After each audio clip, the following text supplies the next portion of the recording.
السلام علیکم ورحمۃ اللہ وبرکاتہ۔ محترم سامعین، آج کے ٹاپک میں ایک شرعی مسئلے کی وضاحت کرنا مقصود ہے۔ وہ شرعی مسئلہ یہ ہے، اگر آپ کا پختہ فرش، پکا فرش ناپاک ہو جائے، اس پر کوئی نجس چیز لگ جاتی ہے، نجاست لگ جاتی ہے، تو اس کو پاک کرنے کا شرعی طریقہ کار کیا ہے؟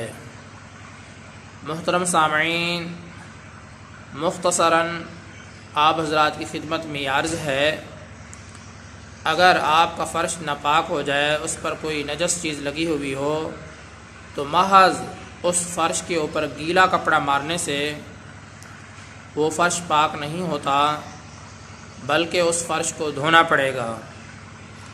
البتہ اگر گیلا کپڑا مارا، دھوپ کی وجہ سے یا ہوا کے چلنے کی وجہ سے وہ فرش خشک ہو گیا اور جو نجاست تھی اس کا اثر بھی بالکل زائل ہو گیا، تو پھر دھونے کی کوئی ضرورت نہیں ہے، آپ کا جو فرش ہے وہ پاک ہو جائے گا۔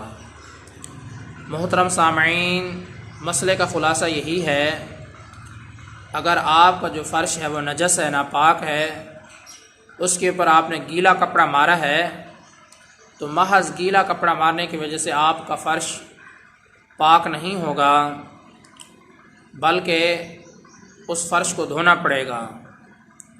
لیکن اگر آپ نے گیلا کپڑا مارا، ہوا کے چلنے کی وجہ سے یا دھوپ کی وجہ سے وہ فرش خشک ہو گیا اور جو چیز نجس اس پر لگی ہوئی تھی، اس نجاست کا جو ہے نا وہ اثر بھی بالکل ختم ہو گیا۔ جب نجاست کا اثر ختم ہو جائے، زائل ہو جائے، تو پھر دھونے کی کوئی ضرورت نہیں ہے، محض کپڑا لگانے سے، گیلا کپڑا لگانے سے آپ کا جو فرش ہے وہ پاک ہو جائے گا۔ محترم سامعین، اگر آپ نے اس فرش کے اوپر کپڑا لگایا ہے گیلا، تو اس سے آپ کا فرش پاک نہیں ہوگا جب تک آپ فرش کو دھو نہ لیں۔